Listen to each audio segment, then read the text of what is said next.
कहानी के शुरुआत में हमको एंजल, पोलिना और डॉलिन्स को दिखाया जाता है।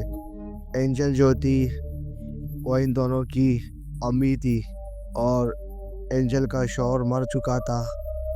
उन लोगों का कोई आसरा नहीं था, तो उन लोगों ने लोगों की रूह से कनेक्ट करने के लिए एक बिजनेस को तश्कील दिया और ये लोगों ने इस बिजनेस को स्टार्ट कर दिया और ये लोगों को झूठ बोल के लोगों की रूहों से कनेक्ट करते थे, लेकिन वो असल में ये लोग हाथ की सफाई पेश करते थे और लोगों को बेवकूफ़ बनाते थे। इस फेक बिजनेस में इनकी दोनों बेटियां भी इसका साथ देती हैं। फिर उसके बाद हमें कोलेरिना को दिखाया जाता है जो अपने दोस्तों के घर पार्टी करने गई थी और सारे दोस्त बैठकर फैसला करते हैं कि हम निंजा गेम खेलेंगे। ये लोग बैठ जाते हैं। उसके बाद ये रूहों से कनेक्ट करने की कोशिश करते हैं और जैसे ही ये लोग कनेक्ट हो पाते हैं तो पोलिना की मदर आ जाती है और पोलिना को अपने साथ लेकर चली जाती है। पोलिना अपनी मदर से कहती है कि हमें भी ये गेम ले आना चाहिए, हमें लोगों को बेवकूफ़ बनाने में बहुत आसानी होगी। तो वो ऐसा ही करती है और उस मिर्जा गेम को ख़रीद लेती है और अपने घर ले आती है। उसके बाद एंजल ये गेम स्टार्ट कर देती है और इस गेम का रूल था कि आपको जब भी ये गेम ख़त्म करना है तो आपको इस गेम को गुड बाय बोलना होगा। और दूसरा रूल ये था कि आप इस गेम को अकेले नहीं खेल सकते। और तीसरा रूल ये था कि आपको इस गेम को कब्रिस्तान में नहीं खेलना है। लेकिन एंजल इस गेम को अकेले ही खेलती है और जैसे ही ये इस गेम को खेलना स्टार्ट कर देती है तो ये रूहों से कनेक्ट करने की कोशिश करती है और ये कनेक्ट हो भी जाती है, लेकिन ऊपर बैठी हुई टॉरेंस इसकी बातों का जवाब दे रही होती है और जो ये बोल रही होती है वो रूह भी इससे बात करती है। और जैसे ही एंजल अपना एक गेम बंद कर देती है तो ऊपर उसकी बेटी डॉरेंस भी शांत हो जाती है। फिर उसके बाद जब वो जाती है तो वो इस गेम को गुड बाय नहीं बोलती, ये पहली गलती उसने कर दी। फिर उसके बाद टॉरेंस आती है जो इसकी बेटी थी, वो भी इस गेम को खेलना स्टार्ट कर देती है और अपने फादर की रूह से खुद को कनेक्ट करती है और डॉरेंस को ऐसे लगता है कि वो अपने फादर की रूह से कनेक्ट हो गई है। फिर उसके बाद डॉरेंस स्कूल चली जाती है और हमें उसके मदर को दिखाया जाता है जो स्कूल आई होती है।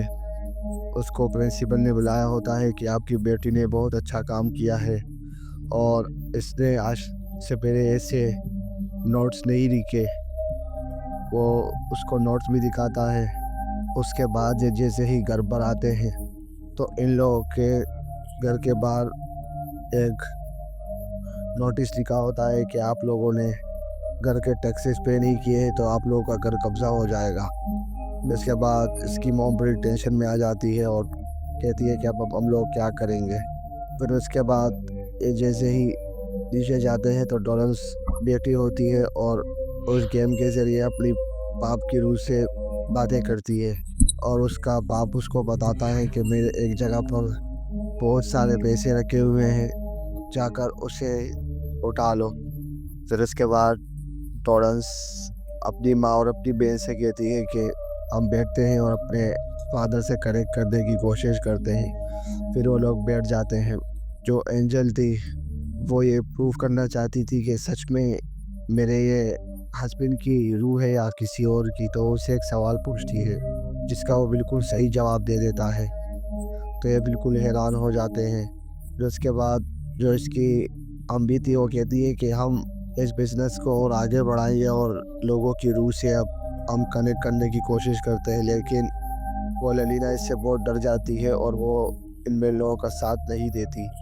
फिर उसके बाद टॉरेंस लोगों की रूह से लोगों को कनेक्ट करती है और इसकी वजह से वो स्कूल भी नहीं जाती है और इन लोगों का ये बिज़नेस बड़े ही अच्छे से चल रहा होता है। लेकिन टॉरेंस के पीछे की साइड पे बहुत ज़्यादा दर्द हो रहा था। उसके पीछे की साइड पे बहुत ज़्यादा दर्द हो रहा था, तो वो गई नीचे निर्जा बोर्ड से। उसने जैसे ही देखा तो एक शैतानी रूह उसे दिखाई दी, और जैसे ही उसने चीख मारी तो वो शैतानी रूह उसके अंदर घुस गई और उसके ऊपर पूरा के पूरा काबू कर लिया। फिर उसके बाद वो ऊपर जाती है, अपनी बहन के कानों में कुछ कहती है, और उसकी बहन को भी डरावने ख्वाब आने लगते हैं।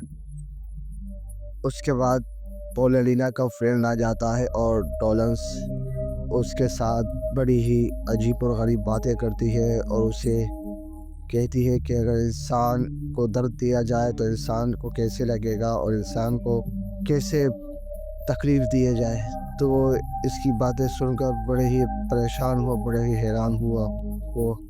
उसके बाद पोलेलिना का गुड़िया की हॉर्न किसी ने सी दिए थे, तो वो बड़े गुस्से में आती है, अपनी मॉम से कहती है कि मेरे गुड़िया के हॉर्न किसने सिए हैं, ये ज़रूर डॉलर्स ने सिए होंगे। लेकिन डॉलर्स उसे कहती है कि मैंने नहीं सिए, ये हमारे डैड ने सिए थे, क्योंकि डैड को ये आवाज़ें पसंद नहीं।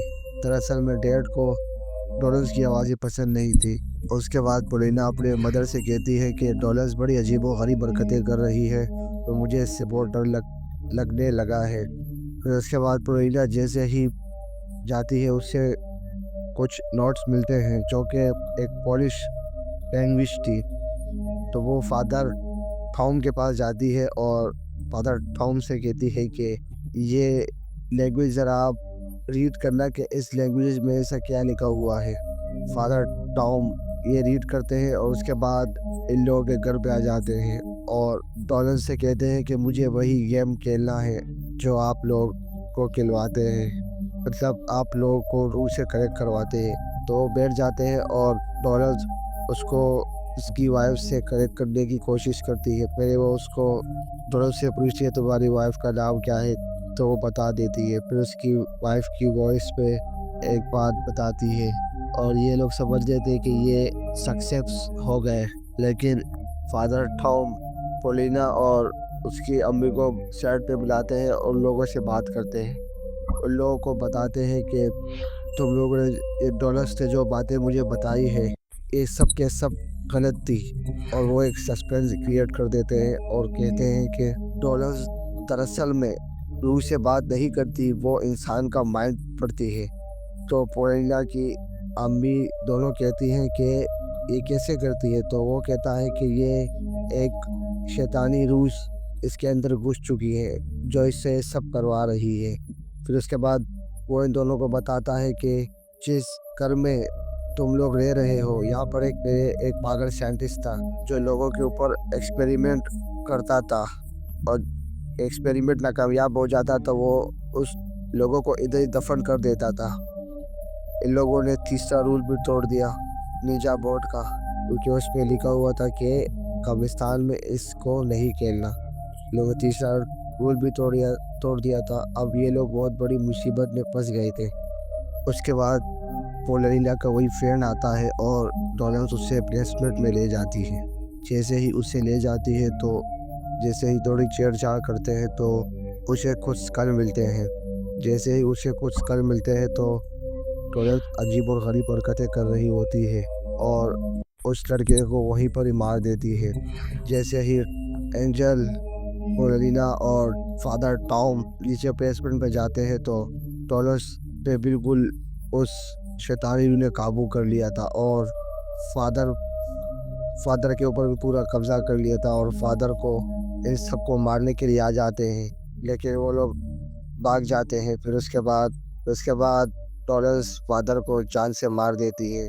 फिर उसके बाद पोलिना को उसके फादर कहता है, जैसे ही मैंने इस गुड़िया के हॉर्न सिए थे, वैसे ही तुम अपने बहन के हॉर्न सी दो, तो ये मुसीबत ख़त्म हो जाएगी। तो वो ऐसा ही करती है, बेसमेंट में आती है, और एक लात मारती है अपनी बहन को, और जैसे ही सीने लगती है, तो बहुत सारी शैतानी रूहें उसे रोकने की कोशिश करती है। लेकिन पोलेलिना बड़ी हिम्मत के साथ अपनी बहन के होंठ सी देती है, और उसकी बहन वहीं पर ही मिल जाती है, और अपने अब्बा के रूह से मिल जाती है। वो बहुत खुश होती है। फिर उसके बाद सारे शैतानी रूह ने पुलेरिना पे कब्जा कर लिया था। उसके बाद पुलेरिना ने अपनी मदर को भी मार दिया था। जैसे ही वो होश में आई तो उसकी मदर को पुलेरिना ने मार दिया था। फिर उसके बाद हमें सीन कट होकर दिखाया जाता है पुलेरिना एक मेंटल हॉस्पिटल में थी और पुलिस को अभी तक उनकी लाशें भी नहीं मिली थी, उसकी मदर की और उसकी बहन की। इसी के साथ ये कहानी यहीं पर ख़त्म हो जाती है।